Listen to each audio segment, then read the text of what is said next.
Ahoy, ahoy, and welcome to another unboxing video. Uh, this is. Oh, wait, that is supposed to be the other way around.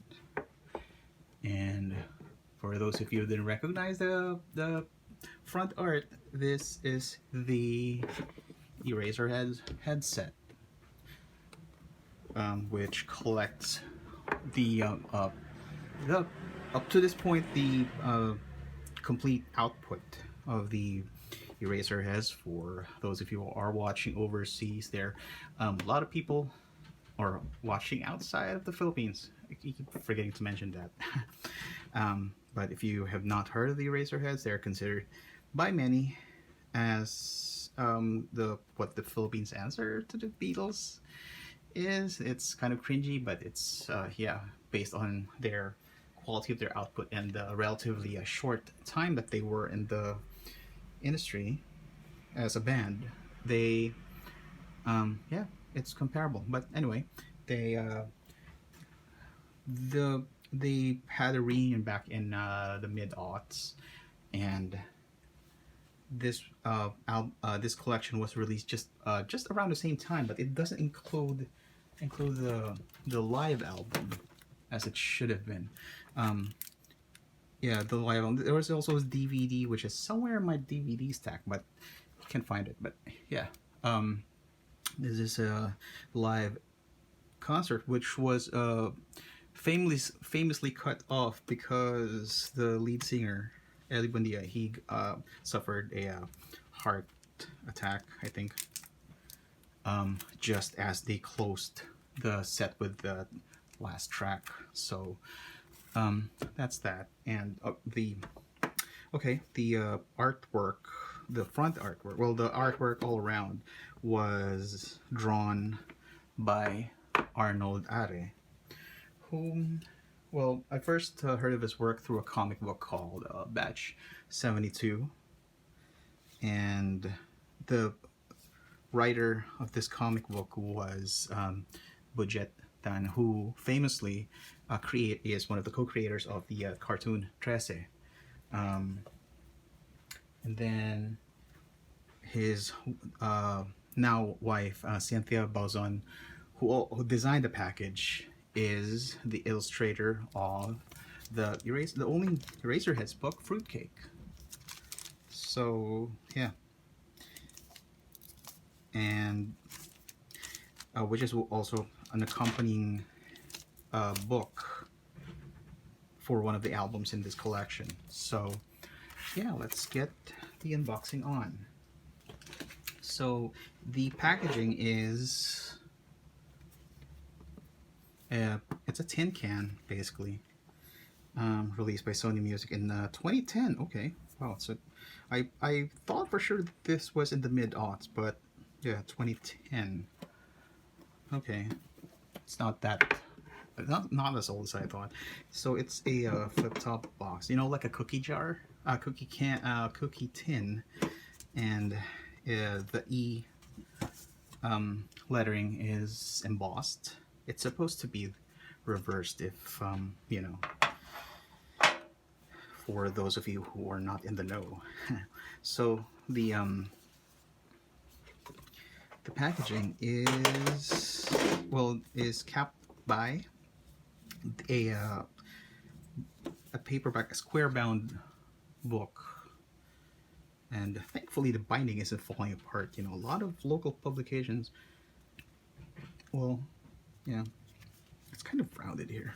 Yeah, it's nice here, but it's kind of rounded here, so I don't know what happened there. But and the glue is kind of breaking apart. I really dislike this type of glue, you know, the one that dries white instead of the translucent, because it doesn't hold much. I've had books that had binding problems, they fell apart.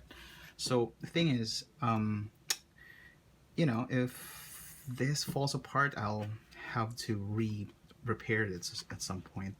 It's paperback, so cardstock cardstock covers. All the pages are matte laminate, thick stock. I would say about 200 GSM, something like that. Yeah, it's thick, definitely thicker than magazine paper. So You have, this is artwork from a later album, so introducing stuff. And then you got essays from people who were in the Eraserheads circle at the time. Robin Rivera is their de facto producer from the second album onwards. You know, early history stuff. Got some. What I like about this is they published early photos which weren't really available to most at the time. This was one of the Cutter Pillow era major concert. You can see, if you are familiar with their photos on their albums and their haircuts, you could tell which era the albums were. These are photographs from the 1999 era. This is one of the photos used, but this is the first time, I think, that this photo was published in color. The original was colorized to, you know, match with the album design. This is this was from Japan, I think, when they performed for MTV. And, you know, a lot of stuff, album launches. This was the photo shoot for their final album. This was the reunion album. Yeah, it's the same artwork as the rear, as the back of the CD. Oh, yeah. But the live album isn't included in the set, which you will see later. So got that. Yeah, sprawling design. So this section is basically the history. And then you've got discography. So this is the entire set of albums, not including the tracks that appeared on compilations, which we will get to later. So got there, they included the single, the 3-track single, and the EP, Banana Type EP. So there. And then you have the lyrics, which has artwork interpolated from the original album artwork. So yeah, there we go. This Cutter Pillow with those icons. Fruitcake with most of the, not all of them, but most of them. The images from the album, and they got Sticker Happy. This is Joey Mead, by the way. She was originally, well, she was an MTV host. Not sure where she is now, but yeah. And some era appropriate photos. This is not in 99. Has some.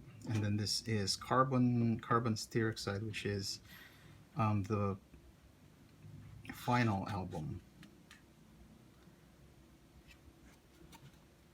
So I got those photos were printed smaller on the CD, but yeah, it's kind of strange that they did they put carbon stereoxide here and then Aloha Milky Way, which should have been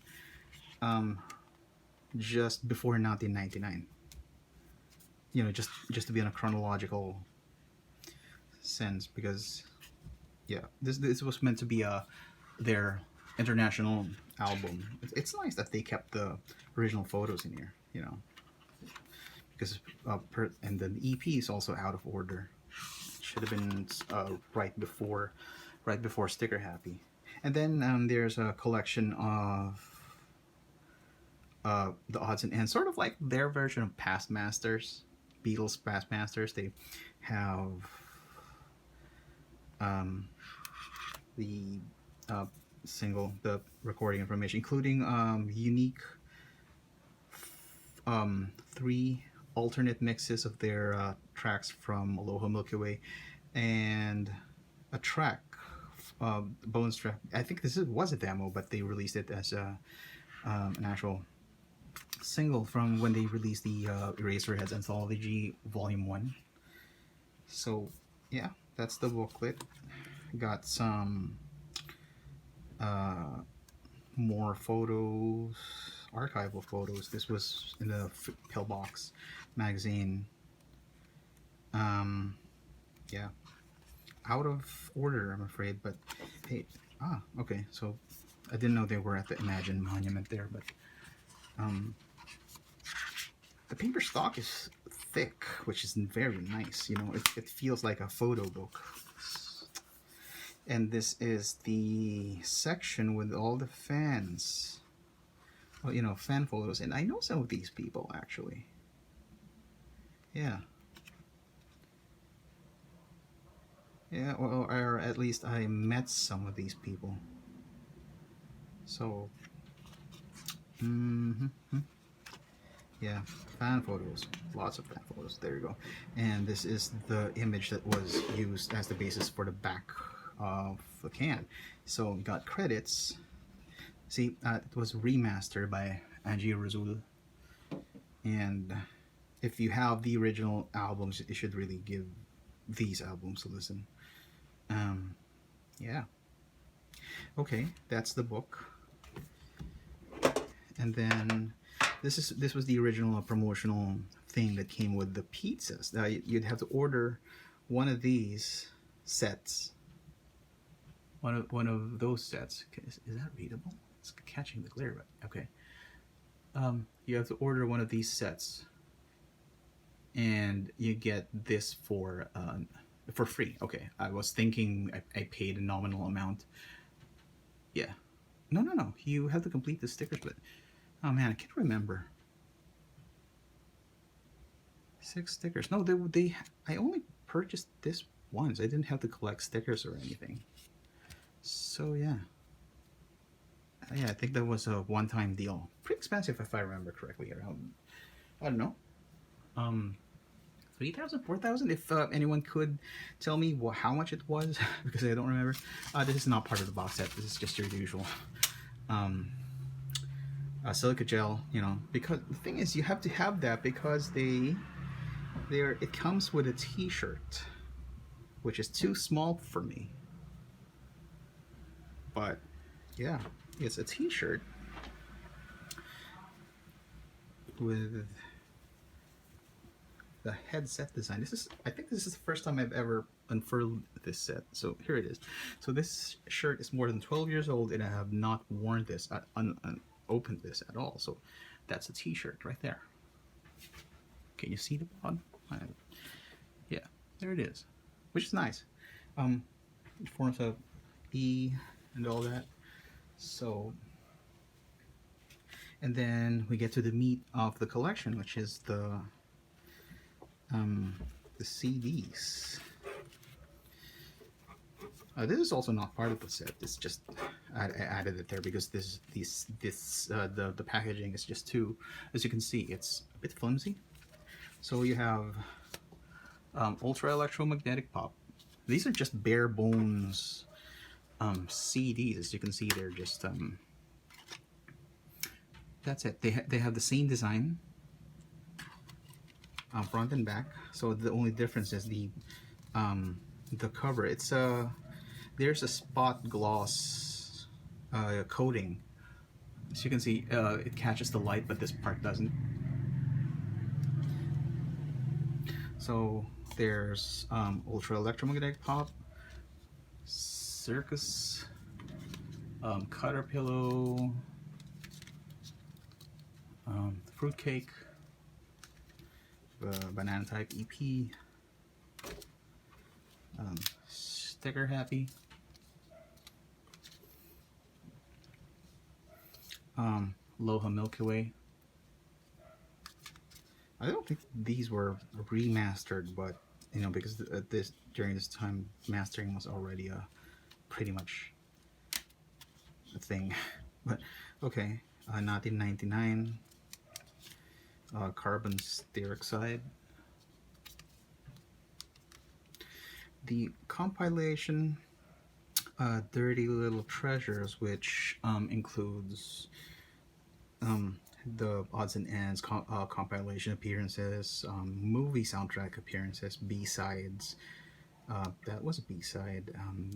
Yeah, and unreleased mixes, and a DVD that I haven't watched yet. This is the Popumentary DVD. Nice art. I'm not sure this was credited. Oh, okay. It's still Arnold Are, but you know, painting-ish kind of art. But yeah.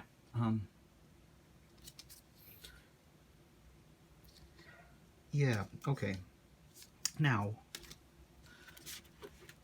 while this is a great way, assuming that you could find a good copy in a very good condition, this is a great way to collect their complete discography. And if especially for these first three albums or four albums, the mastering makes it, you know, puts it on par with the rest of the later albums.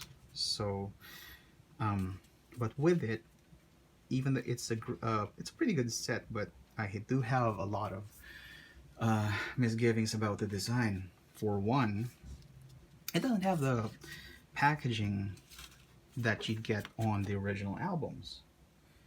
You know, you do get this. Let's start with a book. I mean, you can have a lot of good photos, but they're not exactly archival quality. The prints are, you know, blurred. I mean, you could probably fault that these were scans of the original photos. The, you know, provided a lot of these were sourced from fans, by the way, so you can really fault them for not being HD or whatever. But they could have at least, I don't know, they could have at least went for a quality smaller book or something. What I would have done, if you ask me, is I would have made this a square book, right, and made the box just yeah, more square. Oh, we could forget about the shirt because that could have been given separately. One of the things I don't like about box sets with ephemera on them is, you know, with the wearables, with, you know, with a t-shirt, it's, number one, not everyone wears the same size. I think this is a small. I don't know. None of my family wears a small shirt, so it has remained unworn, and it's not even the best, you know, quality shirt. It really is just sort of a freebie thing that goes with the box. It goes with a box set, so obviously it stays with a box set for me, at least, because if you take that shirt away, you're just left with this really big hole. Which brings me to what could have been done, right?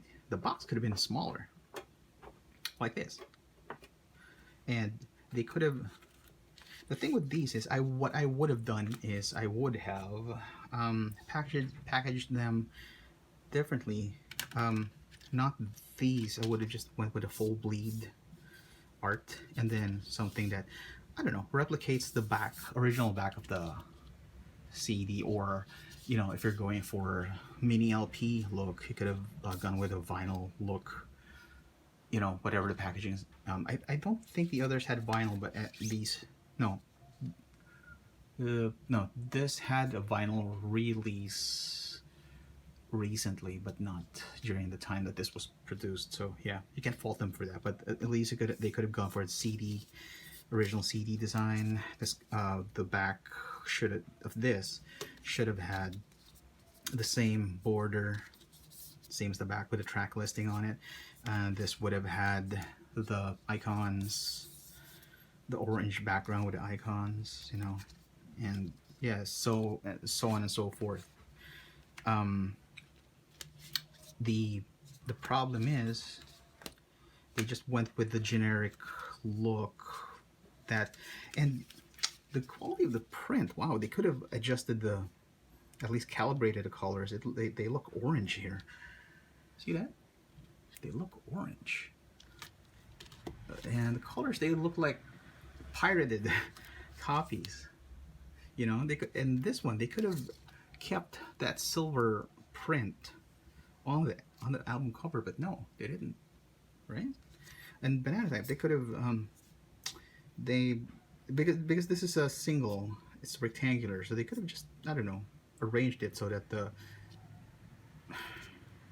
yeah, and Yeah, this has a white border, so yeah, it just looks pale, looks cheap, and the glue isn't. Um, when I first had this, some of the glue and some the glue is still sticking, which is why I um, ordered those poly sleeves for these. I'm gonna put them here just so the CDs won't stain enough damage. Because the thing is, these are I'm trying to keep the CDs in good condition because you can't find these mixes and remasters anywhere else. And then there's my biggest misgiving about the set, the book itself. Well, okay, one last misgiving here. The inconsistency of how they referred to the band. I mean, you would have at least these guys, the people who designed this package, was worked with the band for like ages, for for more than half of their career, so they would have at least known not to use the with the band's name. See, they could have just you know on all the albums it's Eraserheads, not the Eraserheads. And then yeah, the book. I mean, yeah, well, there's that motif that motif that carries over the cover, which is fine. I can live with that. I think this was based off Eddie Buendia's artwork for their demo, the famous Pop U demo that was ever only on cassette and was, I think there were bootleg copies, but I don't know how authentic those are. And it's well, the pluses of this packaging is they have a lot of outtake photos. Yeah. A lot of outtake photos, which is great, if you're into that kind of thing. But and the paper is good, as I've mentioned earlier. And a unique, well, there's an essay, but therein the problem is the photos should have been, I don't know, the layout is scattered. Like they could have just went with the essay first and then arranged the photos so they flow, because there really is no flow with these things. It's just a random assortment of photos. They could have arranged this so that the the photos are inserts out right after the the albums. Like for example, if you have Ultra Electromagnetic Pop, you get the photos from the same era interspersed with the lyrics, which would have been would have given the reader a more,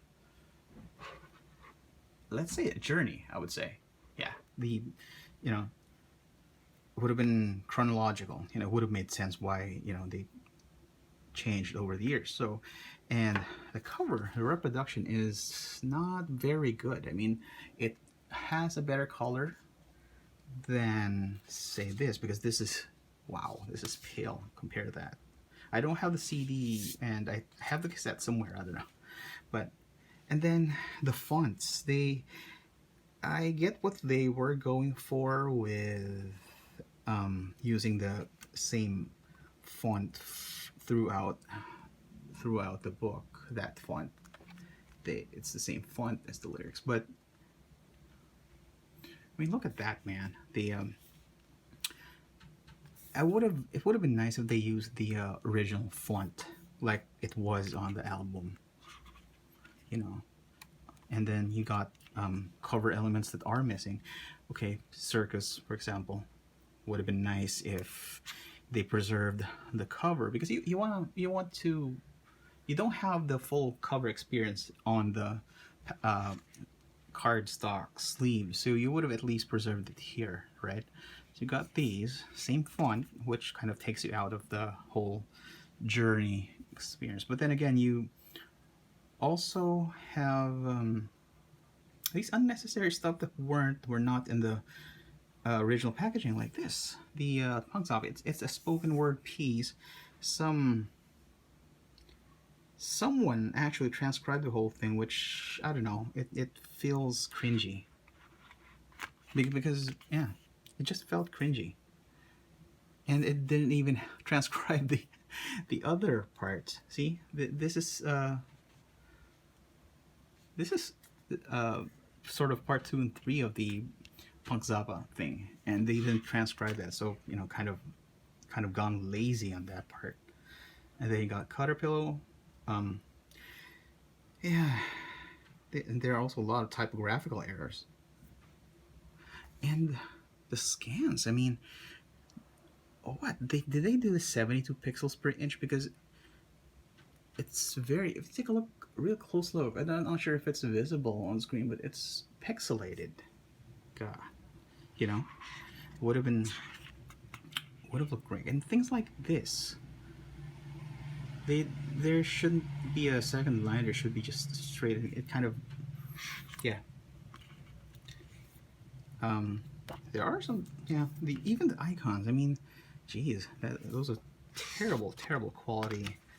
Um, art. And then you got fruitcake, which this is at least decent, but the font is distracting. They use a different font. They could have sourced the original fonts, but um, they didn't. At least the artwork is magnified, but it's not.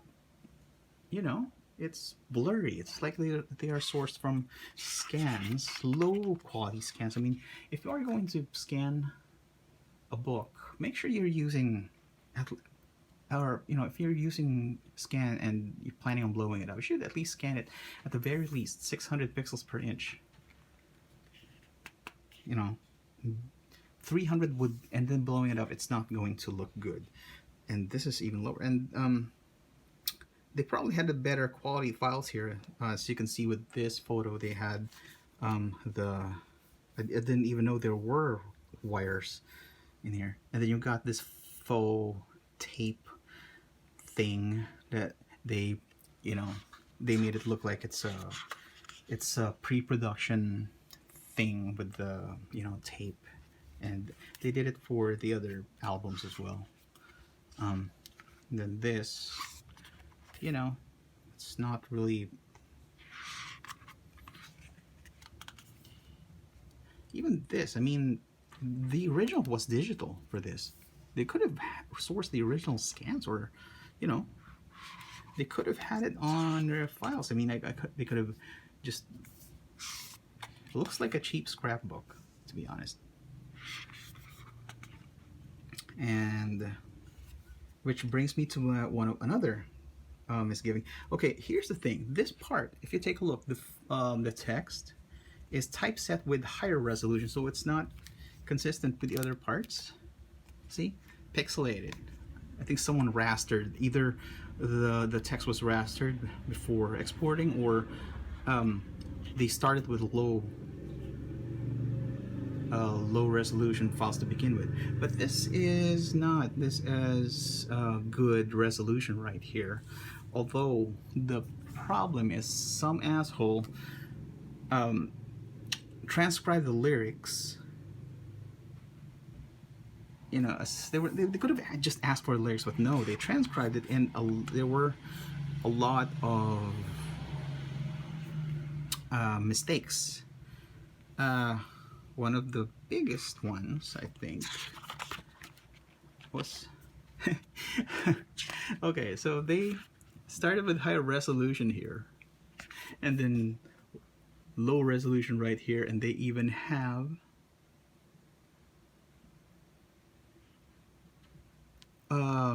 this line, for example. That's not what it is. It should be utak ay parang nasirang plaka, and that's a typo. Paulit-ulit because some asshole just transcribed these things and did not know. There was no editor who vetted the text. I mean, at least there's this high resolution here and then low resolution there. I mean, Jesus Christ, right? I mean, and this, they literally cut and paste that. Didn't even just cut the background out of it. Yeah, this one uses high resolution files. This,